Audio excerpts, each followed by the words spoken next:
Assalamualaikum warahmatullahi wabarakatuh.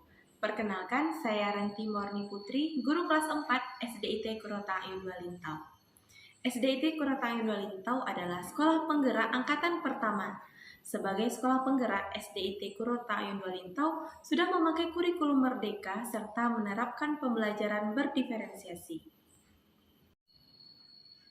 Dalam menerapkan pembelajaran berdiferensiasi, tentu ada tantangan yang dihadapi. Tantangan yang dihadapi diantaranya bagaimana memaksimalkan pemahaman peserta didik dalam pembelajaran di kelas, serta menciptakan pembelajaran berdiferensiasi yang menyenangkan. Salah satu cara untuk menghadapi tantangan ini adalah dengan menggunakan strategi, yaitu penerapan pembelajaran berdiferensiasi menggunakan metode belajar sambil bermain.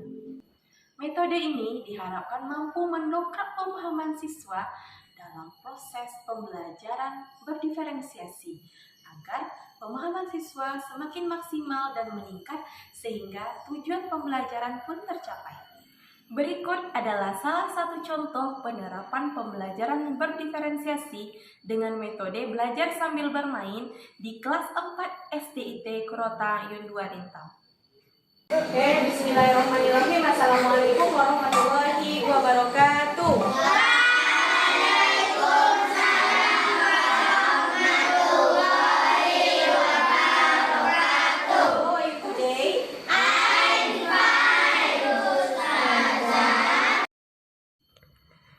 Sebelum memulai pembelajaran, guru terlebih dahulu mengkondisikan peserta didik, mengkondisikan kesiapan fisik dan psikis peserta didik dalam menerima materi pembelajaran yang akan disampaikan. Melakukan asesmen diagnostik serta memetakan gaya belajar peserta didik adalah hal yang harus dilakukan oleh seorang guru sebelum memulai pembelajaran.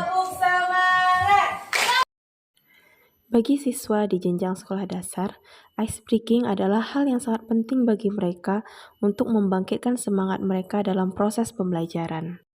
Selain membangkitkan semangat, ice breaking juga berfungsi untuk memusatkan konsentrasi peserta didik sebelum dan dalam memulai pembelajaran. Harus mampu menyelesaikan permasalahan yang berkaitan dengan kelipatan dan kelipatan persekutuan.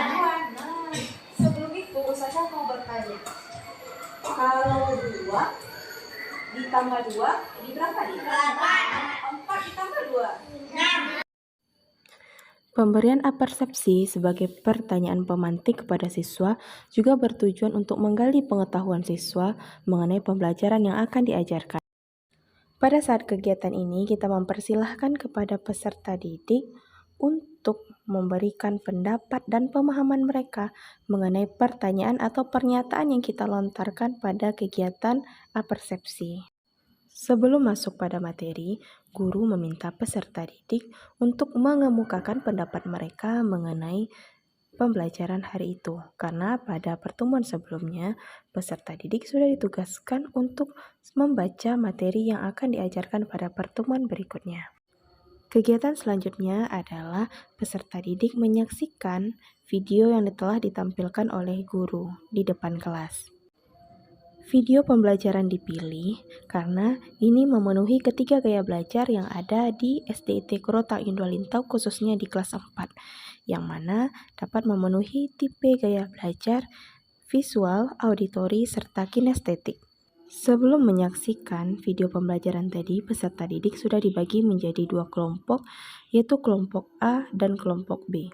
Untuk yang kelompok A, mereka akan memperhatikan penjelasan mengenai kelipatan bilangan.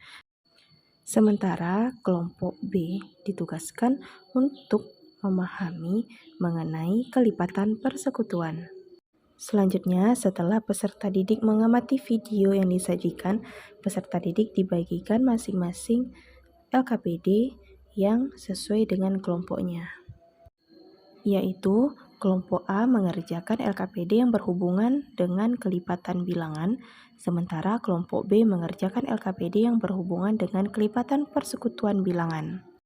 Siswa diharapkan aktif berkelompok dalam menyelesaikan LKPD yang telah dibagikan. LKPD yang telah dibagikan didiskusikan dengan anggota kelompoknya dan ditulis pada lembar kerja masing-masing. Dalam pengerjaan LKPD, siswa diberikan kebebasan untuk mencari hasilnya menggunakan cara satu atau cara dua.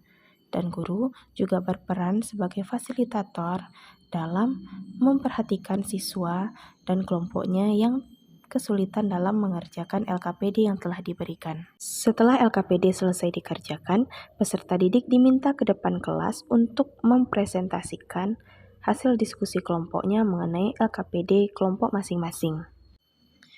Kelompok A dan kelompok B secara bergantian mempresentasikan hasil diskusi kelompoknya di depan kelas. Jangan lupa berikan apresiasi kepada anak-anak yang berani tampil ke depan kelas. Setelah itu, barulah kita masuk kepada metode belajar sambil bermain dengan menggunakan alat-alat yang mudah dijumpai di sekitar kita. Selanjutnya, guru menjelaskan aturan permainan kepada peserta didik, di mana aturan permainannya setiap kelompok wajib menyelesaikan tantangan yang diberikan, di mana di depan sudah tersedia piring yang masing-masing berisi kartu soal. Setiap kelompok memiliki 3 kartu soal, yang di mana kartu soal tadi harus dikerjakan secara bersama-sama oleh kelompok tersebut. Setelah menyelesaikan satu kartu soal dan yang diselesaikan itu benar, baru kelompok tadi mendapatkan satu bola. Setiap kelompok akan berpacu mengerjakan kartu soal yang didapat dari piring yang telah disediakan. Karena ketika jawabannya masih belum benar, peserta didik dengan kelompoknya harus mendiskusikan lagi sampai jawabannya benar dan barulah mendapatkan bola. Kelompok yang mengumpulkan bola terbanyak pertama akan mendapatkan 200 bintang. Namun, kelompok yang mengumpulkan bola lebih sedikit dari yang pertama juga akan mendapatkan bintang, namun jumlah bintang didapatkan tentu lebih sedikit. Pada saat pembelajaran dengan metode belajar sambil bermain ini, peserta didik terlihat sangat antusias dalam proses pembelajaran. Namun, untuk mengetahui ketercapaian tujuan pembelajaran hari itu, tidak cukup hanya dengan melihat ekspresi dari peserta didik. Kita sebagai guru juga perlu melakukan refleksi. Tujuan dari refleksi ini adalah untuk mengukur sejauh mana ketercapaian pembelajaran pada hari itu dan juga untuk melihat sejauh mana pemahaman peserta didik. Dan tidak lupa pula, sebelum menutup pembelajaran, peserta didik diminta untuk menyimpulkan mengenai pembelajaran yang telah dilaksanakan pada hari itu. Dalam kesempatan kali ini, refleksi dilakukan dengan menggunakan emot ikon, yaitu dengan menggunakan emot ikon sedih dan menggunakan emot ikon senang. Peserta didik diminta untuk menentukan emot ikon yang menggambarkan kegiatan pembelajaran pada hari itu. Guru juga memberi penguatan mengenai materi yang telah diajarkan pada hari itu. Tak lupa pula guru memberikan tugas di rumah, yaitu untuk melihat sekilas materi faktor untuk siswa dengan kelompok B. Sementara siswa kelompok A diberikan tugas untuk mengerjakan mengenai kelipatan persekutuan bilangan. Sebelum menutup pembelajaran, guru menghubungkan pembelajaran dengan rasa syukur kepada Sang Pencipta. Penerapan pembelajaran berdiferensiasi dengan metode belajar sambil bermain diharapkan mampu memaksimalkan pemahaman peserta didik dalam mencapai tujuan pembelajaran di kelas. Pada kurikulum Merdeka ini, guru diharapkan kreatif dalam menciptakan pembelajaran yang menyenangkan bagi siswa di kelas. Sekian contoh penerapan pembelajaran berdiferensiasi di kelas 4 SDIT Kurotai Walintau. Sekian, wassalamualaikum warahmatullahi wabarakatuh.